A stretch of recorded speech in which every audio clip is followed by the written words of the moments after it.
Yo, what is going on, everyone? My name is Nick, or the Notorious Fantasy, and in today's video, we're going to be talking about my week number 8 defenses to stream for fantasy football in 2021. Inside today's video, we're going to be going in depth into 5 different defenses that I believe you guys should be looking to pick up right now off of the waiver wire based upon their matchups for week number 8 of the 2021 fantasy football season. But before we can get on into things, I would like to ask, if you are new to the channel and you do end up enjoying today's video, to please make sure to hit that subscribe button down below. Not only is it free, I put out content every single day to help you guys win your 2021 fantasy football championship. And while you're down there, whether you are new to the channel or not, please make sure to leave a like on today's video to help boost it up the algorithm so that more beautiful people like yourself can see my week 8 defenses to stream. I would also like to ask, if you guys are on Twitter and would like to follow me on there, to please do so at NotoriousFNTSY. So without further ado, let's get into my week number 8 defenses to stream. Of note, there are 2 teams on bye week this week. We got the Baltimore Ravens and the Las Vegas Raiders. Very different to last week when we had 6 teams on bye. This week, just 2 teams on bye, so we will have a lot more options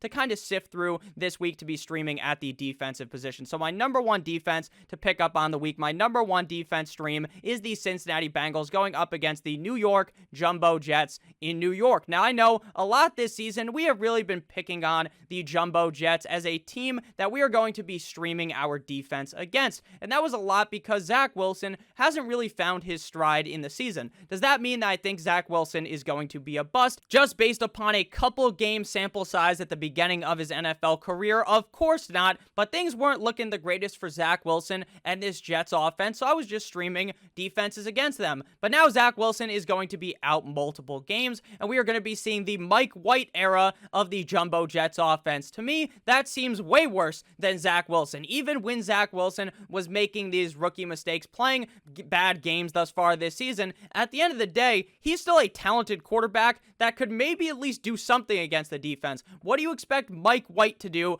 up against the Cincinnati Bengals? The Bengals defense just looked amazing up against Lamar Jackson. They had 5 sacks in that game last week up against the Baltimore Ravens in Baltimore, and they had 17 points allowed. Imagine what that defense is going to do when they go up against Mike White and the Jumbo Jets.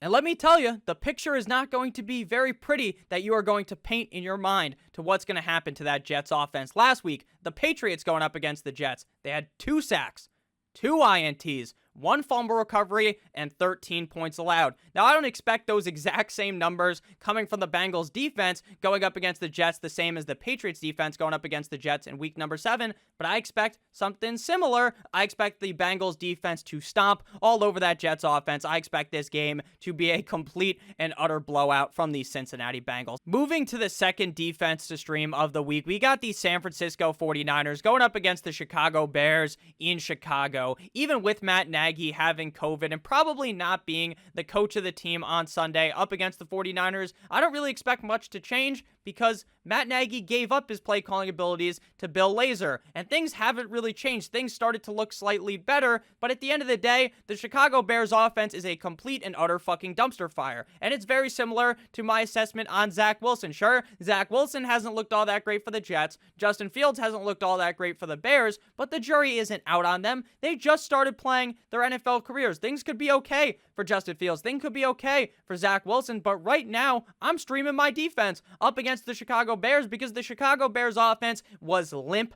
dick up against the Tampa Bay Buccaneers defense, and that Buccaneers defense is prone to getting passed on at this point because their pass defense is atrocious. Last week, the 49ers went up against the Indianapolis Colts last night in that rainy, monsoon-esque game with the wind, with the rain. In that game, they had 1 sack up against the Colts, 2 fumble recoveries, and 30 points allowed. I don't know if they considered NFL.com, where I pulled these stats from, that to be an interception that Carson Wentz threw directly to whoever that was. I think Nick Bosa was on his ass, and he just threw it right to one of the defenders on the 49ers. I don't think they counted that as an interception. They counted it as a fumble recovery. Whatever way you want to spit it, the Colts offense didn't look very good last week, and they still put up a pretty solid performance, even with Carson Wentz not looking great. But again, there's a big difference between how the 49ers are going to perform up against the Colts versus the Chicago Bears, because again, the Bears offense is fucking atrocious at this point in the season. Week 7, the Bucs defense up against the Bears, they had not 1, not 2, not 3, but 4 sacks. They had 3 INTs. They had 2 fumble recoveries, and you got it, 3 points allowed. 3 points allowed.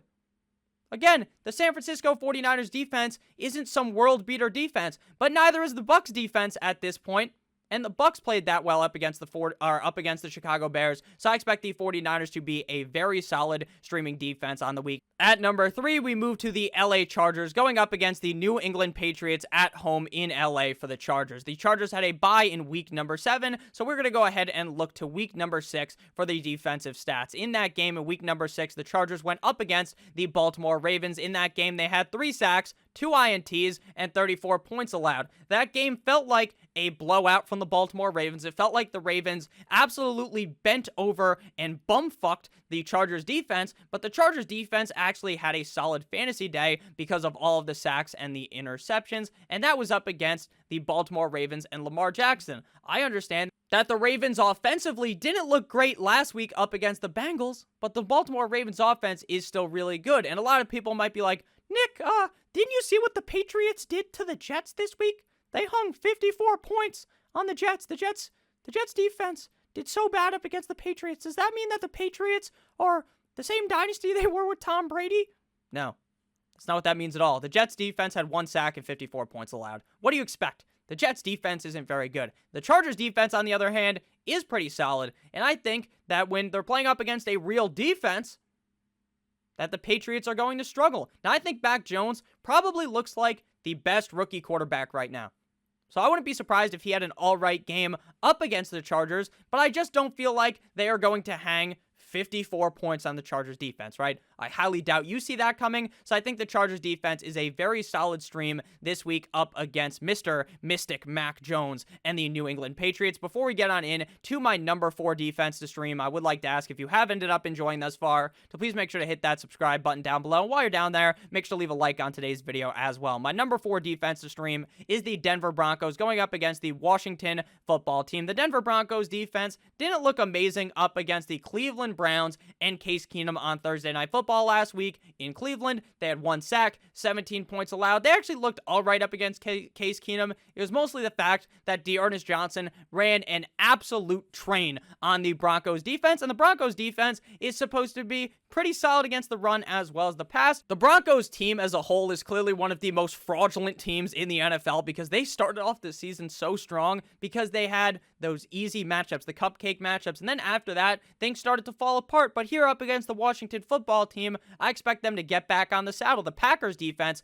up against the Washington football team last week, they had 4 sacks, 1 INT, 1 fumble recovery, and 10 points allowed. While Taylor Heineke looks like he's really trying out there, while he looks like he is trying to just push this team into a win. Will this team to win the game? They just can't seem to do too much offensively. And going up against the Broncos, who again, their defense isn't world beaters. They haven't been as great as they were earlier on in the season because, again, it was the reason why they were so good was because of those cupcake matchups. But at the end of the day, the Washington football team offense at this point might be a cupcake offense to go up against. So I like the Denver Broncos as my 4th highest ranked streaming defense of week number 8. My final defense to stream is the Seattle Seahawks going up against the Jacksonville Jaguars. Seattle plays tonight up against the New Orleans Saints, so we're going to have to look to week number 6 for their stats. In week number 6, the Seattle defense went up against the Pittsburgh Steelers in prime time in Pittsburgh. In that game, they had 1 sack, 1 fumble recovery, as well as 23 points allowed. Now, the Seattle Seahawks, they're no longer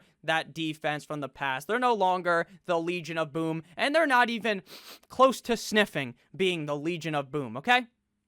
Mentioning the Legion of Boom and the Seattle Seahawks defense right now is honestly disrespectful to how good the Seattle Seahawks defense was all those bunch of years ago. But at the end of the day, they are going up against the Jacksonville Jaguars. And while the Dolphins defense has been complete and utter dog shit for a majority of this season. So in week number 6, when the Dolphins went up against the Jacksonville Jaguars, they had 2 sacks, 1 fumble recovery, and 23 points allowed. And again, the Dolphins defense is far from what they were last year, and they played all right up against the Jacksonville Jaguars. So this is a very hit or miss move. I wouldn't be surprised if the Seattle Seahawks get blown out by the Jaguars. Maybe they have that momentum coming out of the bye. They roll the Dolphins. They're going to go ahead and roll the Seattle Seahawks. Or maybe this is a closer game and Seattle's defense actually plays well well because they're playing up against a not-so-hot offense. So Seattle Seahawks, they're definitely a boom or bust defense on the week, but after the top 4 defenses, things do start to get very dicey, especially when you're not looking at defenses, which I do in this video. I'm not looking at a defense that is 80%